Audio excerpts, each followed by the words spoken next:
கும்பகோணம் சபரி நகரில் வசிப்பவர் கலாவதி, வயது 67.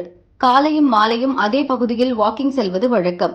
நேற்று மாலை கலாவதி வாக்கிங் சென்று கொண்டிருந்தார். அப்போது அவரை பின்தொடர்ந்து பைக்கில் வந்த ஆசாமி கண் இமைக்கும் நேரத்தில் கலாவதியின் 6 பவுண்ட் செயினை பறித்தார். நிலைகுலைந்த கலாவதி கீழே விழுந்தார். அவர் எழுவதற்குள் அந்த ஆசாமி பைக்கை கிளப்பி சிட்டாக பறந்தார். இந்த காட்சிகள் அப்பகுதியில் இருந்த சிசிடிவியை பதிவாக்கியது.